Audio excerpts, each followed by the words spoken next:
예, 오늘 주신 하나님 말씀 보십니다. 하나님 말씀이요.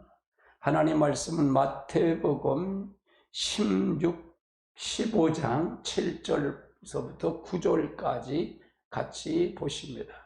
마태복음 같이 봅니다. 외식하는 자들아, 이사야가 너희에게 관한 잘 예언하였도다. 일러스되 이 백성이 입술로는 나를 공경하되 마음으로는 내게서 멀었도다. 사람이 계명을 의논을 삼아 가르치니 나를 헛되이 경배하는도다 하였느니라 하시고. 아멘. 오늘 거짓신앙 체계, 오늘 두 번째 우리가 이과입니다. 이가 율법주의 열매들이란 주제를 가지고 한번 살펴보려고 합니다. 예. 율법주의 열매, 우리가 전주 했죠? 전주 앞과예로부터 율법주의 열매들에 대해서 자세히 살펴봤어요. 이 열매들은 우리들이 율법주의에 빠지면 나타나는 열매들이죠. 우리가 열매를, 그 사람을 보면 열매를 보면 알듯이 율법주의에 똑같습니다. 율법주의에 빠지면 영적 분별력이 어두워지기 때문에 자기가 율법주의에 빠진 것을 알지 못한다는 얘기입니다. 알지 못한다. 그래서 이러한 열매들을 살펴보면서 자신을 점검해 볼 수 있습니다. 그러면 첫 번째로 율법주의 열매는 어떠냐? 형식적인 예배로 되긴다 그 말이에요. 예배가 형식적으로 된다 그 말이에요. 그래서 우리의 신앙이 율법주의로 타락하면 예배가 항상 형식적이 된다 그 말이에요. 형식적으로. 예수님을 하나님 만나러 와야 되는데 만나는 거에 형식적으로 들어간다 그 말이에요. 그럼 다음 구절을 통해, 성경 구절을 통해서 그 시대의 예배가 어떻게 타락했는가를 한번 살펴보겠습니다. 자, 먼저 이사야 29장 13절입니다. 같이 봅니다. 주께서 이르시되 이 백성이 입술로 나를 가까이 하며 입술로는 나를 공경하나 그들의 마음은 내게서 멀어 떠났나니 그들이 나를 경외하면 사람의 계명을 가르침을 받는다. 그러니까 그들이 나를 따르면 사람의 교훈을 가르치는, 율법주의 특징이 사람의 교훈을 전하는 거예요. 여기서 나오지 않으면 음욕에 빠지는 것입니다. 누구도 듣질 않는다 그 말이죠. 예, 에레미야서 12장 2절을 한번 살펴봅니다. 같이 봅니다. 주께서 그들을 심음으로 그의 뿌리가 박히고 정성하여 열매를 맺었거늘 그들의 입은 주께서 가까우나 그들의 마음은 머니라. 그러니까 형식적이다. 입은 가까워. 근데 마음은 멀대. 마음은 멀리 떠났다. 이것이 바로 율법주의다 그 말이에요. 율법주의, 형식적인 예배다. 와도 그냥 하나님을 만나지 못한다 그 말이에요. 아멘. 마태복음 15장 7절로 9절로 한번 봅니다. 같이 봅니다. 외식하는 자들아, 이사야가 너에게 관한 말을 예언하였도다. 일러스되 이 백성이 입술로는 나를 공경하되 마음은 내게서 멀도다. 사람이 교훈으로 교훈을 삼아 가르치니 나를 헛되이 경배하는도다. 결국은 헛되이 경배한다. 예배가 헛되다 그 말이에요. 예배가 헛되다. 예배를 받아주지 않는다 그 말이에요. 이 예배는 하나님 받지 않으신다고 경고를 하는 겁니다. 아멘. 아멘. 그래서 하나님은 어느 시대건 율법주의적인 예배를 입술로만 드리는 드리는 예배는 타락한 예배라고 말씀하고 있습니다. 타락한 예배라고 말씀하고 있다는 얘기입니다.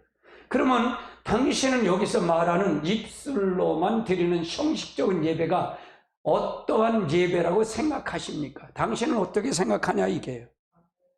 어떻게 생각하십니까? 당신은 당신은 예배의 본질이 무엇이라고 생각하는지 한번 생각해 봐야 된다. 예배의 본질이 뭐냐?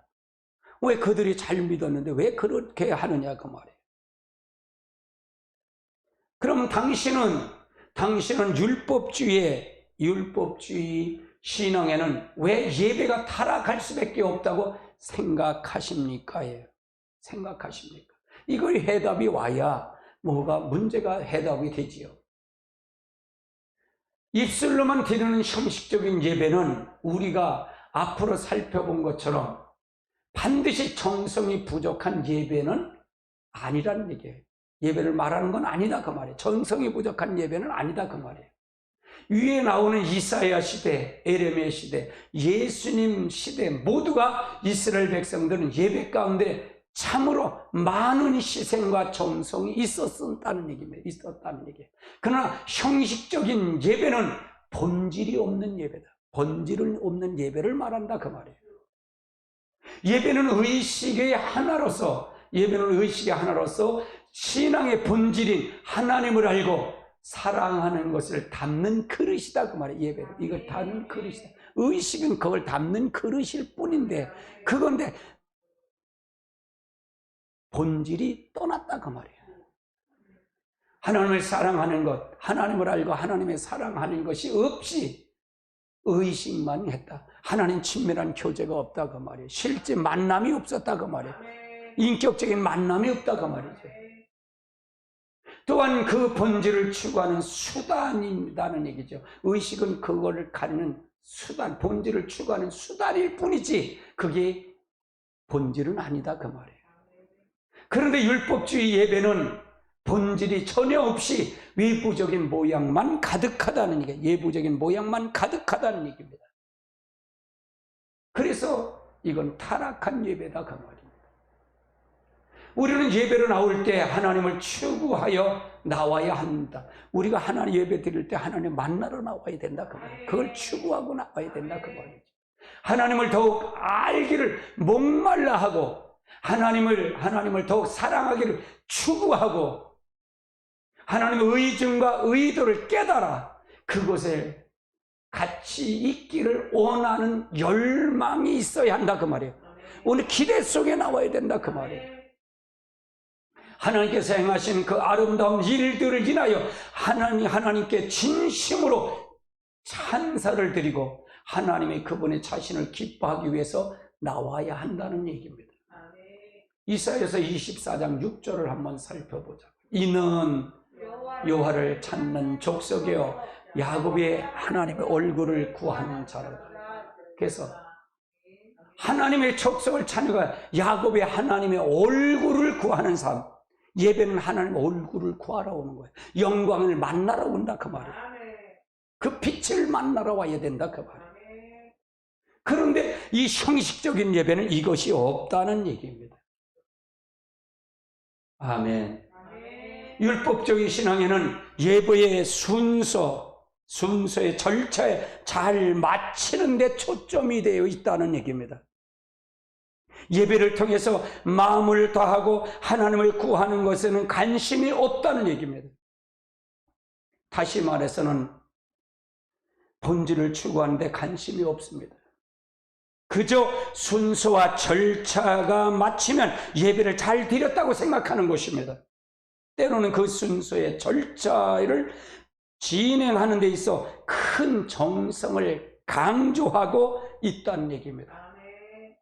지금 현재 예배가 이렇게 드리잖아요.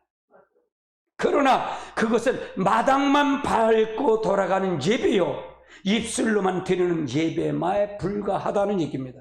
왜냐하면 그것은 알맹이가 전혀 없는 껍데기뿐이라는 얘기래요. 거기서 외부적인 정성이 가득 찰진 모르지만 그들은 마음이나 삶은 하나님께 전혀 드려지지 않고 있다는 얘기죠. 그들은 마음으로부터 하나님을 구하지도 않지요. 심지어 그들은 그렇게 예배를 드리니 자기들이 종교적인 의무를 다했다고 생각합니다. 그리고 그 결과 하나님께 하나님께서 그들이 복을 주실 거라고 생각하고 있을 것입니다. 타락한 율법주의는 타락한 율법주의 가치관이라는 얘기죠. 마틴 로이드 존스 목사님은 죽은 전통주의, 즉 율법주의가 한 특징으로서 형식적인 예배를 들어가면서 이렇게 말하고 있습니다. 그의 책에서 이렇게 말하고 있다는 얘기입니다. 그런 사람들은 종교나 예배에 생명력이 있는 것은 전혀 없다는, 생명력이 없는 예배라는 얘기죠. 그들은 아무것도 기대하지 않는다는 얘기입니다. 아무것도 얻지 못하고 아무 일도 일어나지 않는다는 얘기입니다. 하나님의 집에 가지만 하나님을 만날 생각도 전혀 없다는 얘기입니다. 하나님을 기다리는 마음도 조차도 없다는 얘기죠. 예배 시간 어떻게 일어날 것인가, 일어날 수 있는 것을 생각조차도 안 하고 있다는 얘기입니다. 아니, 오늘 우리는 주일 아침에 언제나 그런 일을 하고 있습니다. 그것이 관례가 되어 있다는 얘기입니다. 그것이 습관으로 되어 있다는 얘기입니다. 그저 그렇게 하는 일이 옳은 것처럼 생각하고 있다는 얘기입니다.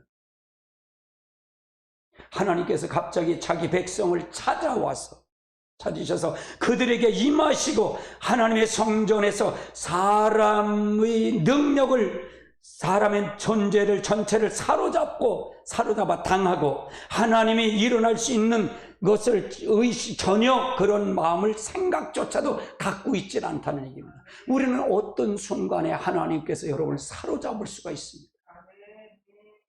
제가 치유사역을 하지만 치유사역을 하면 어느 순간에 그 말이 레마로 말씀이 닫힐 때 치유의 역사가 일어나는 것입니다. 어느 순간에 기대 속에 가는데 그런 기대조차가 전혀 율법주의, 죽은 전통주의에는 전혀 없다는 얘기입니다. 모든 것이 그저 형식적이고 모든 것이 잘 간다는 식으로 자만에 빠진 모습입니다. 교회를 부흥을 맡지 않을 때는 성가대를 강조하가 되고 성가대를 강조할 뿐만 아니라 돈을 주고 성가대를 사오기도 한다는 얘기입니다. 또 성가대에 있는 독창자를 돈을 주고 사와서 그 회중은 가만히 앉아서 듣기만 하고 있다는 얘기입니다. 성가대를 위해서 노래 부른다는 얘기, 성가대를 위해서 그들을 위해서 노래를 부른다는 얘기. 이것은 성령을 소멸하는 것이라는 얘기죠. 더 나아가 오늘날 여러분이 교회 생활에 많은 두려움 그 성향에 따른 것이 뭡니까? 프로그램입니다. 프로그램이라는 사회적 프로그램이 교회에 들어와서 이것을 기도하고 성령에서 하나님의 임재를 느끼고 하나님이 더 가깝게 가는 것보다는 세상적인 것이 들어와서 프로그램을 통해서 인도한다는 얘기입니다. 모든 것이 다 짜져 있는 하나의 프로그램으로 한다는 얘기입니다. 어느 한 지점을 향하여 모든 것을 향해라고 하는 것을 가는 것이라는 얘기죠. 이것은 결코 성령을 소멸하는 죄입니다.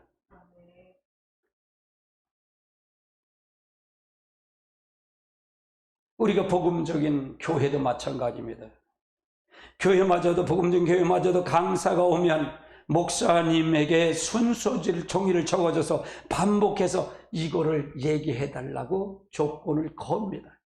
더 나아가서 내가 이렇게 할 테니까, 이렇게 헌금을 이렇게 할 테니까 얼마를 나를 달라고까지 협상까지 하는 것이 지금 현실의 자태다 그 말이에요.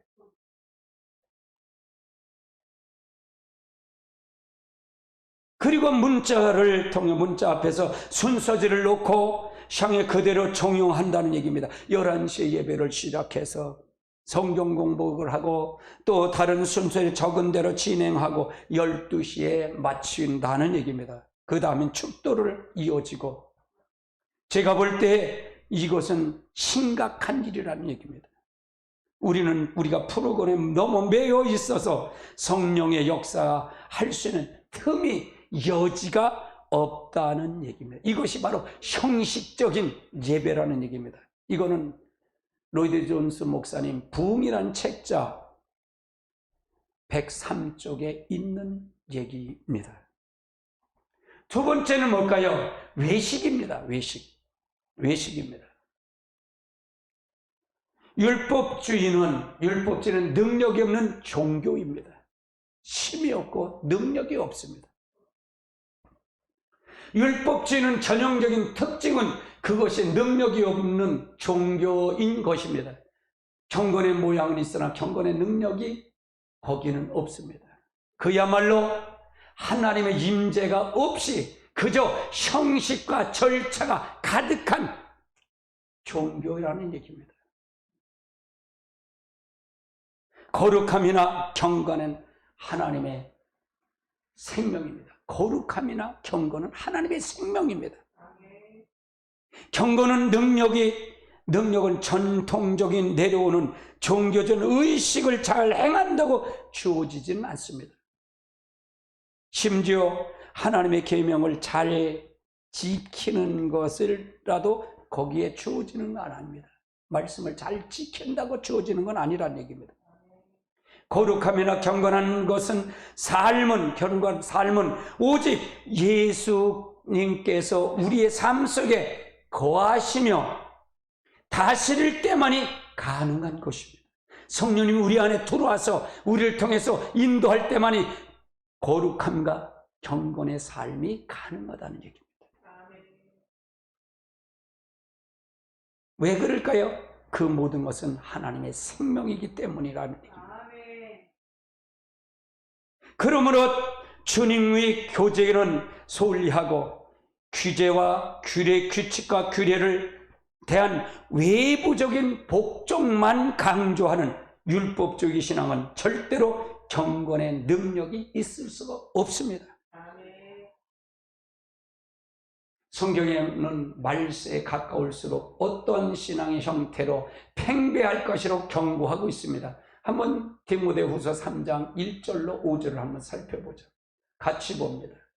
너는 이것을 알라. 말세에 고통할 때가 이르러 사람들이 자기를 사랑하며 돈을 사랑하며 자랑하며 교만하며 비방하며 부모를 거역하며 감사치 아니하며 거룩하지 아니하며 무정하며 온통을 풀지 아니하며 모함하며 절제하지 못하며 사나우며 선한 것을 좋아하지 아니하며 배반하며 조급하며 자만하며 쾌락을 사랑하기를 하나님을 사랑하는 것보다 더하며 경건의 능은 있으나 경건의 능력을 부인하는 하니 이 같은 자들은 내게서 돌아오라.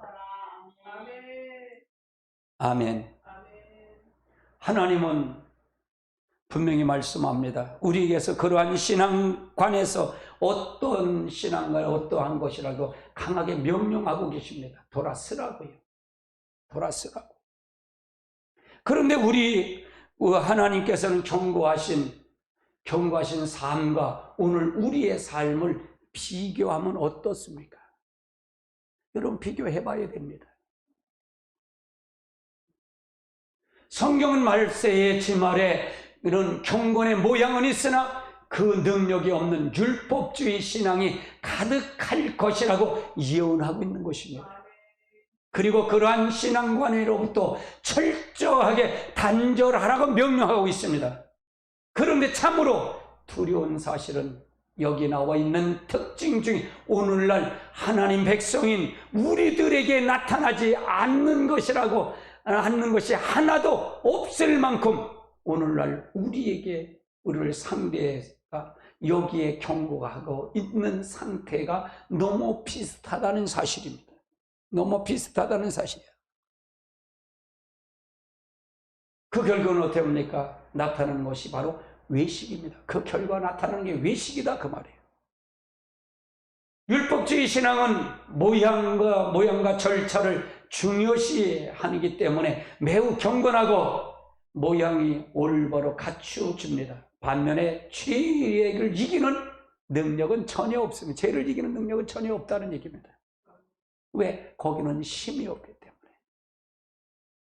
거기는 능력이 없다 그 말입니다. 죄는 속으로 숨어버립니다. 죄는 숨어버립니다. 진정으로 하나님의 원하시는 뜻은 하지 못한다는 얘기입니다. 절대적으로 나타나는 현상이 바로 외식입니다. 그래서 율법주의 신앙에는 항상 외식, 위선이 가득 찹니다. 위선이 가득하다는 얘기입니다. 외식은 율법주의 열매이기 때문에 매우 악한 것입니다.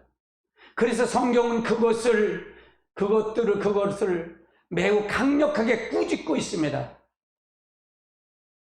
마태복음 23장 25절로 28절을 한번 살펴보자고요. 바리새인들을 살피고 같이 봅니다. 바리새인저 외식하는 서기관과 바리새인들이여 잔과 대접의 겉은 깨끗하되 그 안에는 탐욕이 가득함. 자, 이건 화있을진저 외식하는 서기관과 바리새인은 뭐예요? 말씀을 연구하고 말씀을 가르치는 자들이에요. 뭐예요? 잔의 대접은 겉은 깨끗해. 근데 속은 그 속은 탐욕과 방탕이 가득하대. 외식이죠. 26절 보면 눈먼 바리새인이여 너는 먼저 안을 깨끗이 하라. 그리하고 겉을 깨끗히 하라. 안을 깨끗하고 겉을 깨끗하게 하라. 외식이죠. 27절 화있을진저 외식하는 서기관과 바리새인들이여 회칠한 무덤 같으니 겉으로는 아름답게 보이나 그 안엔 죽은 사람의 뼈와 더러운 것은 가득하다. 이와 같이 너희는 겉으로는 사람에게 옳게 보이되 안으로는 외식과 불법이 가득하다. 이게 안 믿는 사람일까요? 잘 믿는 사람, 누구보다 잘 믿는 사람이다 그 말이에요. 그러면 여러분이죠, 당신의 모습은 어떠냐 이게요. 당신의 모습은 어떤 모습이냐 이겁니다. 오늘날 어떤 사람이 몇 가지 탈을 가지고 다닙니다. 교회에 올 때 쓰는 탈이 다르고 직장에 쓰는 탈이 다르고요. 사람 앞에 쓰는 탈이 다르다 그 말이에요. 등등 이렇게 다 다르다 그 말이에요. 그래서 교회에 갈 때는 좋은 옷을 입고 좋은 종교적인 언어를 사용하고 집사님 하지만 그 속에는 악독이 가득한 거라. 외식이다.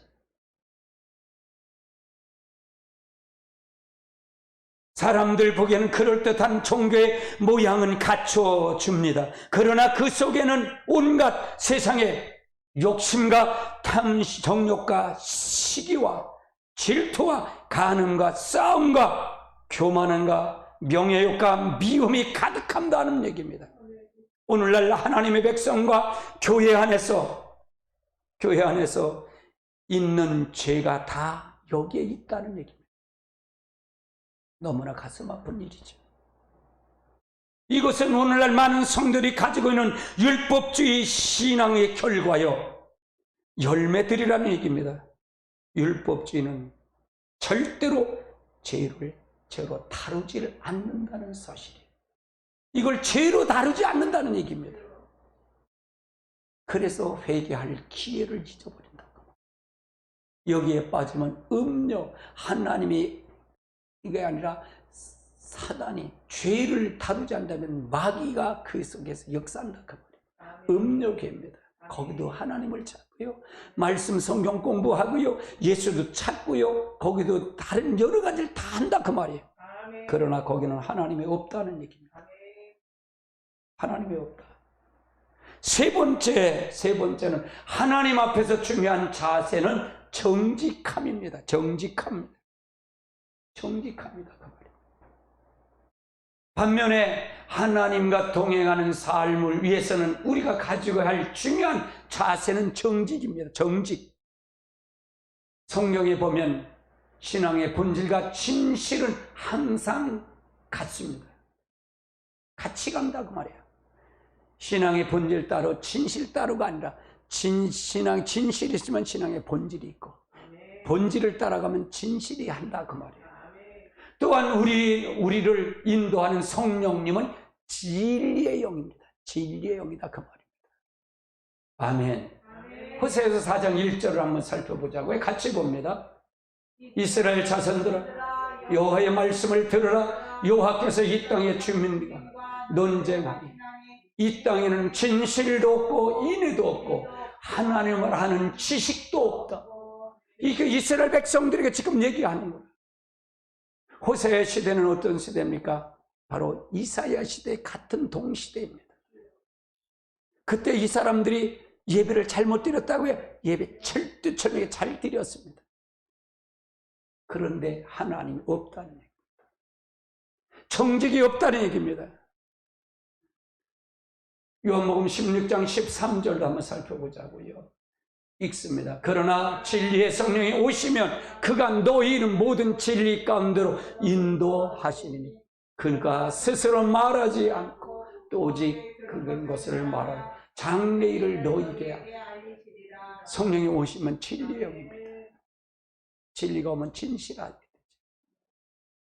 정직해야 된다 그 말이죠. 아멘.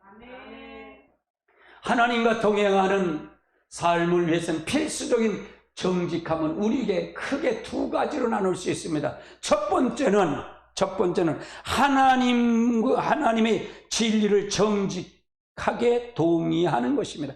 하나님 진리에 정직하게 동의하는 것. 내가 그분을 동의한다는 얘기, 내가 받아들인다는 얘기죠. 우리는 하나님을 알려면 하나님의 진리에 정직하게 동의해야 한다는 얘기입니다. 이것이 바로 누구를 통해서 주어진 것, 혹은 아무리 강조하고 중요한 말씀에 상관없이 그것이 하나님의 말씀이고 진리면 그것을 그 앞에 정직하게 동의하고 엎드리는 자세가 필요하다. 내가 굴복하는 자세가 필요하다. 성경은 다 우리 죄를 지적하죠. 지적해요. 그러나 이스라엘에 핑계를 대면 안 된다. 그걸 인정하고 받아들여야 된다. 정직하게 동의를 해야 된다 그 말입니다. 하나님의 진리를 정직하게 동의한다는 게 내가 거기에 굴복한다 그 말이에요. 엎드린다 그 말입니다. 이것이 누구를 통해서 주어진 건 아무리 강한 말씀에 상관없이 하나님 앞에는 상관없이 말씀이건 상관없이 그것이 하나님의 말씀이라면 정직하게 동의하고 엎드리는 자세가 필요한데 과연 내가 지금 그렇게 자세를 하고 있는가를 한번 살펴봐야 됩니다. 이러한 정직함이 없는 성도는 목사가 강단에서 성도를 친다고 얘기를 합니다. 그들은 정직함이 없는 성도들은 목사가 강단에 친다고 얘기를 하죠. 그들이 듣고 좋아하는 메시지만 말을 해달라고 원합니다. 또 어떤 성도는 그렇게 사는 사람이 어디 있느냐고 적당히 넘어가려고도 합니다.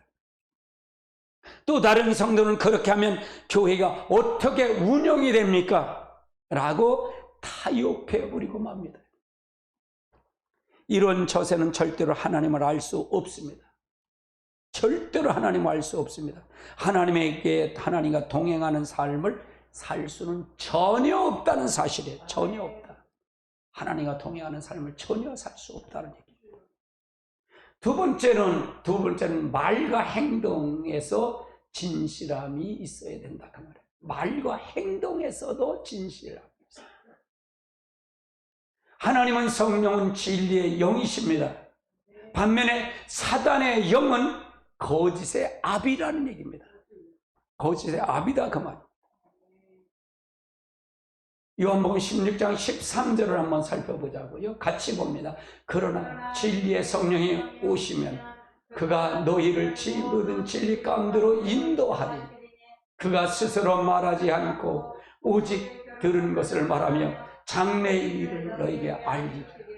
아멘. 요한복음 8장 44절도 한번 살펴보자고요. 같이 봅니다. 너희는 너희 아비 마귀에게서 났으니 너희 아비의 욕심을 대로 너희가 행하고자 하느니라. 그는 처음부터 살인한 자요 진리가 그 속에 없으므로 진리에 서지 못하고 거짓으로 말할 때마다 제 것을 말하나니 이는 그가 거짓말쟁이요 거짓의 아비가 되고 있습니다. 그럼 결국은 못 가요. 진실이 없고 정직이 없다면 누구에 속한 거랄까요? 마귀에 속한 거라 그 말이에요. 마귀에 속한 자다. 그러므로 우리가 하나님의 간절함을 구할 때 하나님은 우리에게 진실한 삶을 집중적으로 훈련시켜 주신다는 사실이에요. 훈련시켜 준다는 겁니다. 그리고 우리가 그 진실의 자세를 가지고 있는 사람은 자신이 잘못한 죄를 하나님 앞에 그리고 사람 앞에 정당하게 인정하는 거예요. 저거 항상 그러잖아요. 하나님은 죄를 인정하라 그 말이에요. 그때 마귀의 능력이 소멸된다 그 말이잖아요. 아멘. 그리고 하나님의 은혜를 구하는 것입니다. 죄는 숨길수록 커진다는 얘기예요. 반면에 죄를 드러나고 고백하면 하나님의 은혜를 구할 때 죄의 본능과 능력은 소멸된다는 얘기입니다. 아멘. 우리는 어떤 것을 선택할 것인가를 잘 알고 가야 된다 그 말이에요. 네 번째는 율법의 열매는 실제가 없다는 얘기입니다. 실제가 없다는 얘기입니다. 율법주의는 영적 눈이 먼 종교입니다. 율법주의의 또 다른 특징은 영적 눈이 먼 것입니다. 그래서 하나님 예수님께서 율법적인 신앙을 가진 사람들은 대표적인 것이 바로 바리새인들입니다. 지칭할 수 있다는 얘기예요. 가장 흔하게 사용하는 용어의 하나가 소경이라고 말씀합니다. 소경. 마태복음 23장을 한번 살펴볼까요? 16절부터 17절까지 한번 같이 봅니다. 화에 있을지니요 눈 여자요 너희가 말하되 누구든지 성전으로 맹세하면 아무 없거니와 성전에 금으로 맹세하면 지킬이라 하듯 어리석은 맹인들이여 어느 것이 크냐 그 금이냐 금을 거룩하게 하는 성전이 눈을 멀었기 때문에 어떤 것 성전을 맹세하면 아무 일도 없어 괜찮아. 그러나 성전에서 이제 헌금을 강조하면 반드시 내야 돼 지켜야 돼 이걸 얘기하는 거예요. 지금 안 그런가요? 19절 보십시오. 19절 같이 봅니다. 맹인이여 어떤 것이 크냐 그 예물이냐 그 예물을 거룩해 하게 하는 제단이냐 어떤 게 뭐냐 예물이냐 예물이 누가 아니라고 그래요. 아니라고 하는 건 아니다 그 말이에요. 저도 그건 아니라고 하는 게 아니다. 어떤 게 본질이냐 이게요. 24절 보십시오. 맹인된 인도자여 하루살은 걸러내고 낙타를 삼기라.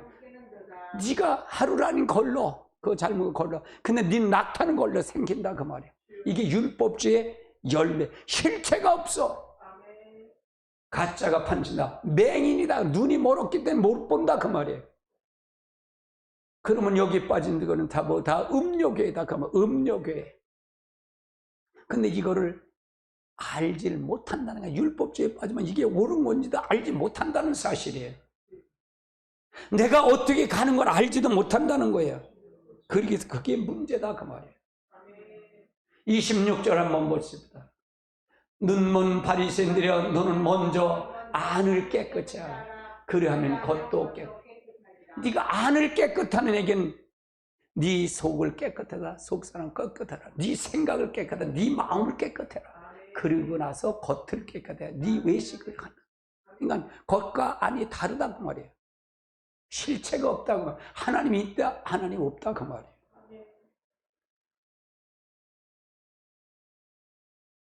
마태복음 15장 14절도 한번 살펴보자고요. 같이 봅니다. 그냥 떠라. 그들은 맹인이 되어 맹인이 인도하는 자로 만일 맹인이 맹인을 인도하면 둘 다 다 구덩이에 빠지게. 그냥 그만둬. 가만 놔둬. 둘 다 빠지게. 그거 얘기해. 둘 다 빠진다. 그 말이에요. 거기 있으면 다 빠진다. 그 말이에요. 음욕이다. 그 말이에요. 종교다. 그 말이에요. 거기는 종교다. 그 말이에요. 종교에서 생명력이 없다. 그 말이에요. 허상이다. 그 말이에요. 가짜다. 그 말이에요. 아멘. 물론 본인들은 자신들에 대해서 그렇지 않다고 생각하고 있을 것입니다. 오히려 그 반대로 생각할 겁니다. 예수님 시대의 바리새인들만 하더라도 그랬잖아요. 그들은 자신들이야말로 어두움 가운데 비치는 빛이요 눈먼 자들을 인도하는다고 생각하고 있을 것입니다. 자기들은 잘했다고 생각할 겁니다. 올바로 믿었다고 생각할 겁니다. 그러나 그게 아니란 얘기죠. 로마서 2장 19절 20절 한번 살펴보자. 같이 봅니다. 시작. 맹인들 길을 인도하는 자여 어둠에 있는 빛이요 율법에 있는 지식이 진리의 모범이 가진 자로서 어리석은 자의 교사요 어린아이의 선생이라 스스로 믿으니. 알지 못한다 그 말이야. 알지 못한다. 참 우리가 이래서 들어야 된다 그 말입니다. 들어야 된다. 결국 뭡니까? 예수님 관점과 바리새인 관점은 똑같을까요? 다를까요? 다르다 그 말이에요. 마치 하늘과 땅처럼 다르다 그 말이에요. 이론과 실제가 차이가 있기 때문에 그렇다. 이론과 실제는 차이가 있기 때문에 그렇다 그 말이에요. 즉 예수님은 실제를 대해서 말씀하고 계신 반면 그들은 이론에 대해서 말하고 있다는 얘기입니다. 이론에 대해서 말하고 있다. 바리새인들은 그림자 혹은 피자 전단지에 대해서 전문가일 줄 몰라요. 성경에 대한 전문가일 줄 몰라요. 하지만 하나님의 실제 하나님에 대해서는 알지 못하는 소경입니다. 예수님은 바로 이 말씀을 지적하고 있는 거예요. 우리의 신앙은 실제이기 때문에 그렇습니다. 우리의 신앙은 실제이기 때문에 그렇다고 말입니다. 우리는 하나님의 실제를 만나야 된다 그 말입니다. 그래서 성령이 아니면 안 된다 된다 정령 안 된다 그 말입니다. 할렐루야.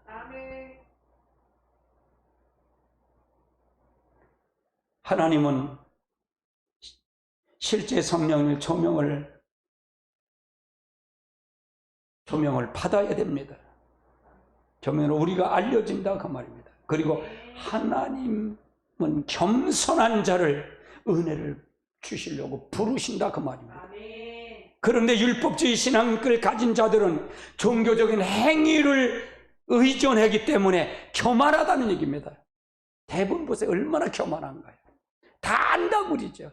누가 가르침을 배우려고 생각도 안 합니다. 배우고자 하는 마음이 없기 때문에 하나님을 알기를 구하지도 않습니다. 그러므로 그들은 하나님을 모르는 자들이죠. 그리고 영적으로는 장님이며 소경에 불과하다는 얘기입니다. 그러니까 안 보이니까 당연히 배우려고 생각도 안 합니다. 겸손하지도 않죠. 교만한 거죠. 다섯 번째 한번 살펴보자고요. 율법주의는 실제가 없습니다. 율법주의는 실체가 없다는 얘기예요. 실제가 없다는 얘기입니다. 이론이 실제를 대체해버린 율법주의입니다. 이론을 실체를 대체해버린 것이 율법주의라는 얘기입니다. 그래서 율법주의는 실체가 없다는 얘기예요. 실제, 나타남이 없다는 얘기입니다. 말과 이론은 무화과 나무의 잎사구처럼 무성하기만 한다는 얘기다. 무성하다, 그게 무성하다. 그러나 삶 속에서 하나님의 실제는 전혀 없다는 얘기입니다. 열매가 없다는 얘기입니다. 열매가 없다. 하나님 앞에서 이론을 중요함에도 불구하고 실제를 위한 수단에 불과. 저는 이론이 부족하다는 얘기 아닙니다. 그러나 이론을 중요함에도 불구하고 실제를 위한 그건 수단일 뿐이다. 그건 우리의 수단일 뿐이다 그 말이에요. 그리고 아무리 이론이 많아도 실제가 없으면 모든 이론은 아무런 의미가 없습니다. 의미가 없다. 우리의 삶 속에서는 실체가 있는가를 살펴봐야 됩니다. 여러분, 실체가 있는지 살펴봐야 돼요. 실제 기름 부음에 나타나는지 살펴봐야 된다 그 말이에요. 제가 방언 기도를 그렇게 하는 것은 바로 방언을 통해서는 성령님이 지금 나오고 일하시고 나의 입술을 열어서 말하고 계시는 것을 알기 때문에 방언 기도를 하는 거예요. 그걸 하기 위해서 하는 겁니다. 그러면 당신은 하나님의 살아계심을 믿습니까? 당신이 살아계심을 믿습니까? 당신은 그러면 어떻게 됩니까? 당신은 하나님 기도를 하면 응답을 주실 분을 믿습니까? 응답 주시는 분을 믿어야 된다 그 말이죠. 당신은 하나님께서 우리의 길을 인도하시는 것을 믿습니까? 인도하시는 걸 믿어야 된다. 실질적으로 믿어야 된다 그 말이에요. 당신은 이러한 것을 이론적으로만 믿습니까? 아니면 실제로 경험하고 있습니까? 경험을 해야 된다 그 말입니다. 내 삶의 경험을 해야 된다 그 말이에요. 내가 실질적으로 내가 경험하고 내가 그걸 알고 가야 된다 그 말입니다. 그렇다면 지금 당신의 신앙 상태는 어떠하신 거를 살펴봐야 돼요. 우리는 반드시 실체를 가지고 우리 자신을 살펴봐야 된다는 얘기입니다. 만약 바리새인들이 실체를 가지고 자신들의 삶을 살펴보았더라면 그들은 자신의 신앙에 문제가 있다는 것을 알았을 것입니다. 그러나 그들은 그렇게 하지 않았습니다. 오늘날 대부분 우리도 바리새인들처럼 실체를 가지고 우리의 삶을 살펴봐야 됩니다. 내가 지금 성령이 나를 나타나고 있는지, 내 삶에 실제되고 이름도 하고 있는지를 살펴봐야 됩니다. 그래야만이 율법주의를 빠졌는지 안 빠지는 확인할 수가 있다. 열매를 보면 그가 어디에 속한 걸 아는, 나무를 아는 것을. 할렐루야. 여섯 번째는 믿음이, 율법주의는 열매는 믿음이 없다는 얘기다. 믿음이 없다. 말이 되는가요? 믿음이 없다면 말이 되나요? 바리새인들 믿음이 없다는 이해가 되겠습니까? 율법주의에 빠진 목사님들에게 당신은 믿음 없습니다 그러면 이해가 될까요? 왜? 실제를 모르기 때문에. 요한복음 5장 45절로 47절을 한번 살펴봅니다. 같이 봅니다. 내가 너희 아버지께 고발할까 생각하지 말라. 너희 고발한 이가 있으니 곧 너를 하라는 자 모세니라. 모세를 믿었다면 나를 믿었으리라. 이는 그가 내 대해서 기록하였습니다. 그러나 그들도 믿지 아니하거든 어찌 내 말을 믿느냐 하십니다. 예수님은 종교 지도자들에게 어떠한 점에 지적하고 계십니까? 네 말을 믿느냐? 모세의 말은 나를 고발하냐? 아니야, 그 모세가 고발할 거야. 믿느냐고 얘기를 합니다. 이 말씀을 그 당시에 종교자들이 어떻게 생각했을까요? 예수님은 종교 지도자들에게 그들이 모세의 글도 믿지 않는다고 말씀하셨는데 여기서 모세의 글을 무엇이라고 알고 있을까요? 예수님은 그 당시에 종교 지도자들에게 믿음이 없다고 책망하고 계십니다. 예수님은 그들에게 모세의 글도 믿지 않는다고 말씀하셨습니다. 이 말씀은 그들에게 성경을 믿지 않는다는 말입니다. 그런데 그 당시에 종교 지도자들은 어떻습니까? 성경 1.1회까지도 모두 다 철저하게 믿었습니다. 여기서도 믿음의 성격에 대해서 서로 다른 이해에 상충되는 게 보여집니다. 그 당시에 종교 지도자들은 성경의 이론을 믿으면 그것이 곧 믿음이라고 생각합니다. 그러나 그것은 참다운 믿음은 아니죠. 그리고 그러한 믿음의 삶에 대해서는 어떠한 변화도 가져올 수 없는 것입니다. 성경이 말하는 참다운 믿음은 인격적이신 하나님, 인격적인 하나님, 그분을 신뢰하는 것입니다. 인격적인 하나님을 신뢰하는 것이에요. 그것이 그러하고 그리고 그것을 위하여 성령의 조명을 통해서 하나님을 아는 것이 중요하다 그 말이에요. 성령의 조명이 아니고 성령이 인도하지 않으면 우리는 믿음을 갈 수도 없습니다. 우리는 하나님을 아는 만큼 하나님을 믿을 수가 있는 것입니다. 그런데 그 당시에 종교 지도자는 하나님의 말씀을 이론적으로 글자적으로는 알았을지 모르지만 그들은 믿음을 몰랐다네. 믿었을지 모르지만 하나님 말씀을 본체시는 하나님을 전혀 몰랐다는 얘기입니다. 전혀 몰랐다. 그렇기 때문에 하나님께서 진정한 믿음도 그리고 그들의 참다운 순종도 바리새인들은 없었다는 얘기입니다. 이처럼 율법주의 신앙은 믿음이 있어도 다른 이해를 가지고 있기 때문에 매우 유사하지만 전혀 잘못된 것입니다. 전혀 잘못되다. 이 한 가지 예를 들어보십시다. 한 가지 예를 들어보시다. 예수님 태어나셨을 때 그의 별을 보고 동방에서로부터 동방 박사들이 찾아오죠. 그는 예루살렘에 도착하자마자 유대인의 왕이 어디서 태어났냐고 물었습니다. 그러자 큰 소동이 일어나죠. 큰 소동이 일어나죠. 당황한 헤로드 왕이 서기관을 불러서 이제 메시아로 오실 어디서 태어날 것이냐고 물었습니다.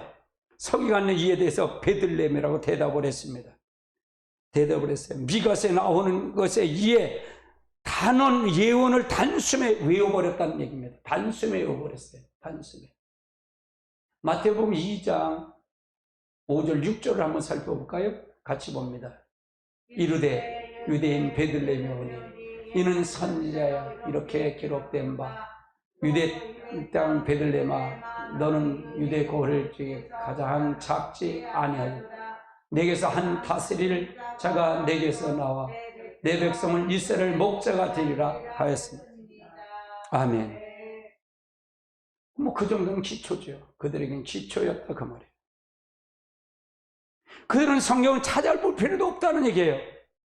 왜? 그런데 그들이 동방박사가 이 말을 듣고 베들레헴을 향해서 갔을 때 성경의 말씀을 줄줄 외워댔던 서기관과 바리새인은 단 한 사람도 예루살렘을 떠나지 않고 소란스럽게 떨었던 단 한 사람도 그들과 같이 떠나지 않았다는 사실이에요.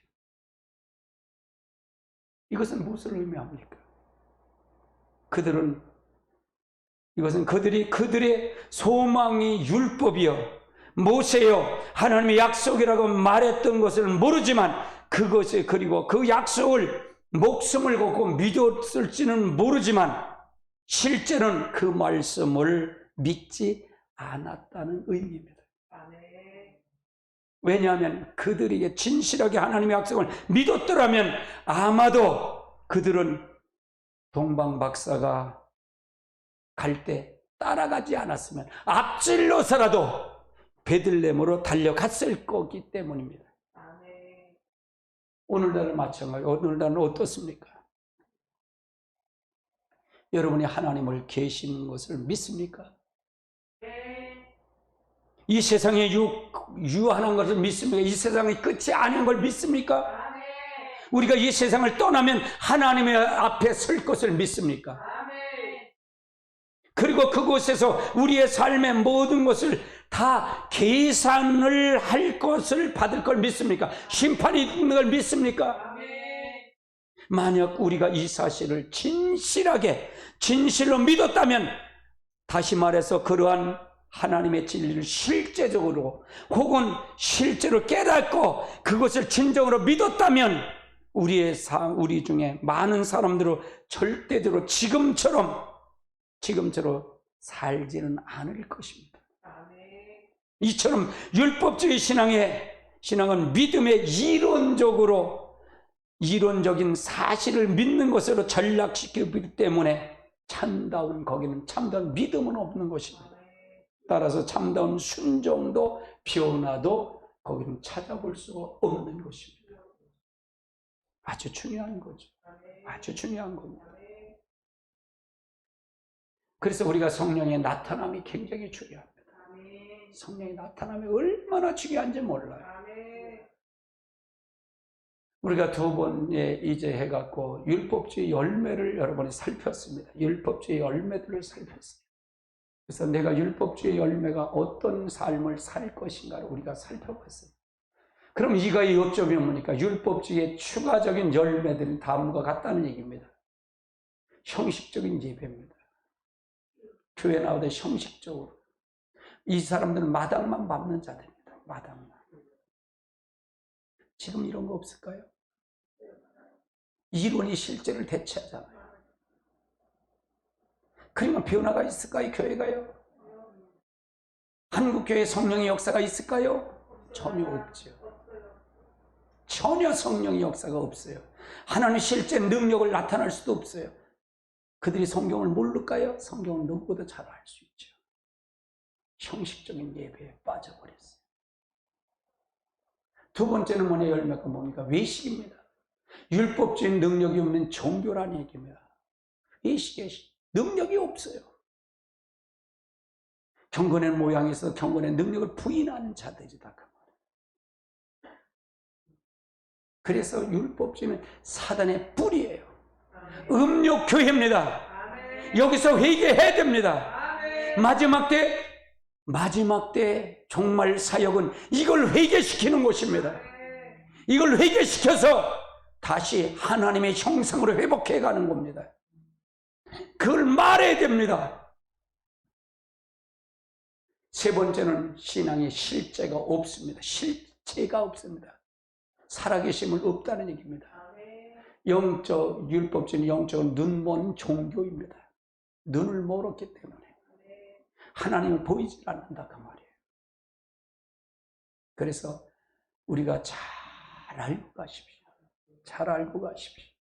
우리 모두 하나님의 역사를 통해 이루셔야 돼요. 아멘. 네 번째는 율법주의 열매는 뭐냐? 믿음이 없다는 얘기야. 믿음이 없다. 믿음이 없다. 예수님 당시에 예수님이 탄생하실 때 유대인의 동방박사가 왔을 때 그들이 아마 믿음이 있었다면 누구보다 먼저 앞장서러 갔을 거예요. 그 얼마나 고대했는데 그들이요. 근데 이론으로 대체했고 성경 모세는 알았고 성경은 달달 왠지 몰라도 그들은 실제를 믿지 않았다는 얘기입니다. 우리도 똑같습니다.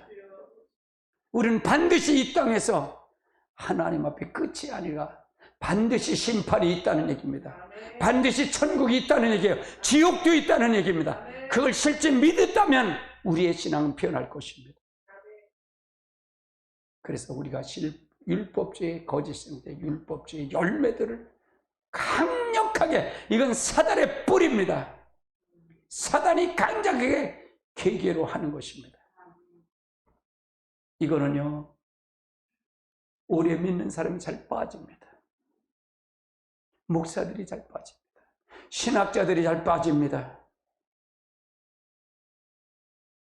그러니까 신앙이 1년 믿은 사람에서 50 믿는 사람 평준화가 된다 그 말이에요.